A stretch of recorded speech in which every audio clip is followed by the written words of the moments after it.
Hello students, welcome to English class. Today we are going to read second part of first chapter of Supplementary Reader. The chapter is How the Camel Got His Hump of Supplementary Reader. It is a part of English literature and NCERT book. So before going to read the second part, we should know what happened in the first part. How the story begins. Students, up to first part we had read and came to know that this is a story about a lazy camel who lived in the middle of a howling desert and was not willing and interested in doing any work, and says hump to everyone whoever came to him and asked him to work. Then the horse, the dog, and the ox went to him to ask him to work. We had read in the story that, but he did not listen to them and replied them only hump. All the three had to work double time due to this. When they complain, all the three complain about the camel to the man. The man told them that they have to work double time in place of camel. So this made them furious and angry. So they decided to complain about the camel to the jinn of all deserts. And jinn assured them that he will set the camel right. Up to first part we had read this much, and in the second part we will read what decision will be taken by the jinn about the camel and his behavior, what kind of action the jinn will take, that we will read in the second part, in this part. So let's start reading of the remaining part, that is second, and we will know the further story. In this second part also we have 3 points as we had in first part. These 3 points covers the story, next story, further story. First part is the jinn remonstrated with the camel who said hump. The camel's beautiful back suddenly grew a lump, which was the camel's hump. Third point is the jinn assured the camel his hump would always be a help, not a hindrance. So the story begins of second part. The jinn rolled himself up in his dust cloak and took a walk across the desert and found the camel looking at his own reflection in the pool of water. We can see in the picture the jinn sat beside the camel, and the camel is looking his reflection and praising himself in the water. My friend, said the jinn, what's this I hear of your doing no work? The jinn sat down with his chin in his hand while the camel looked at his own reflection in the pool of water. You have given the 3 extra work ever since Monday morning, all on account of your idleness, said the jinn. And he went on thinking with his chin in his hand. Hump, said the camel. I shouldn't say that again if I were you, said the jinn. You might say it once too often. I want you to work. Here the jinn reproached the camel who was looking at his reflection in the water.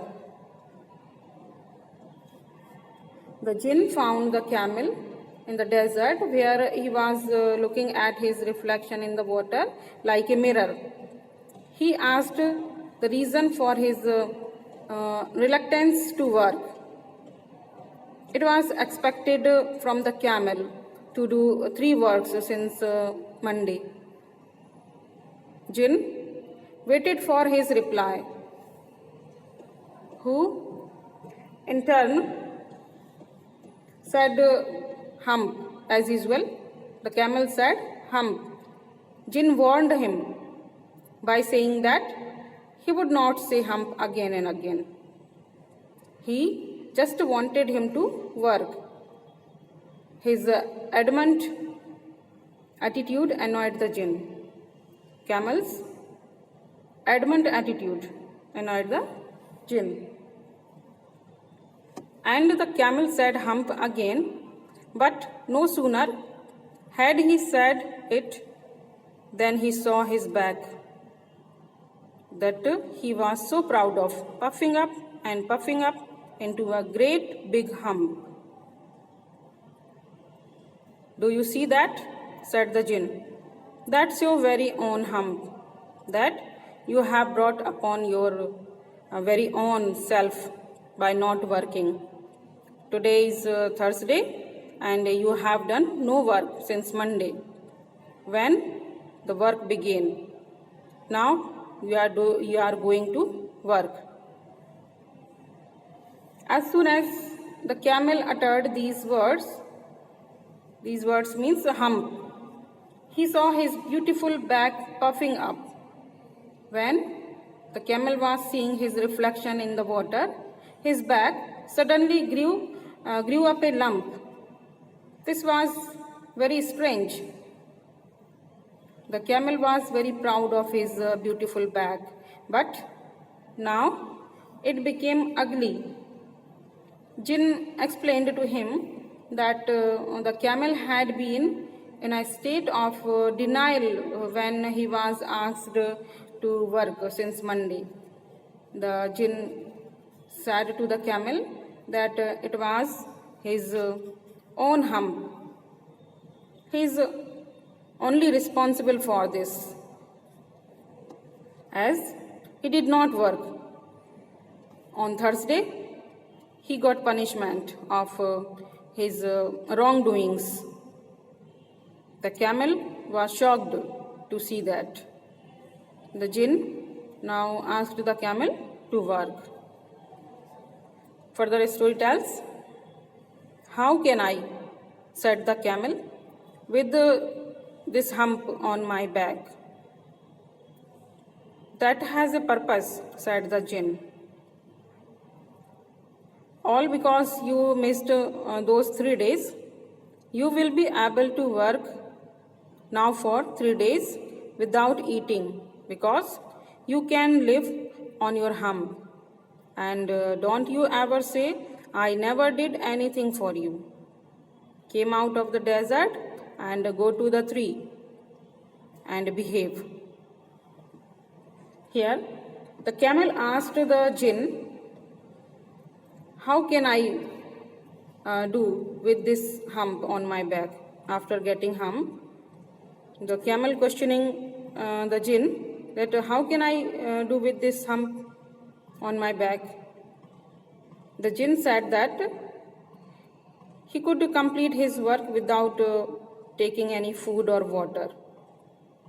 Jinn assured the camel that his hump would always be a help, not a hindrance.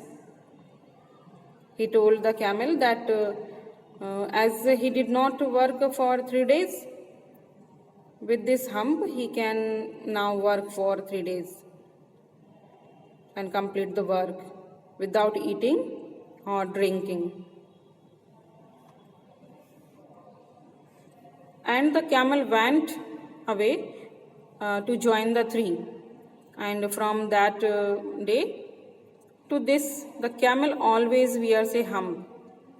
We call it hump now, not to hurt his feelings. But he has never yet caught up with the 3 days that he missed at the beginning of the world.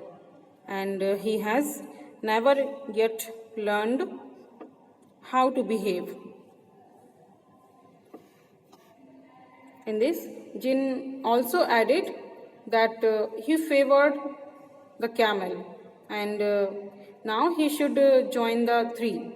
He warned him to behave properly. Jinn warned the camel to behave properly. However, he still doesn't catch up with the initial 3 days that he missed at the beginning of the world. His hump at present is the penalty of his past mistake, according to this story. As from that day, the camel has a hump, but still it has not learned to behave. That was the story told by Rudyard Kipling. So I hope you understood this. Till then, keep learning and watching. Thank you. Have a nice time.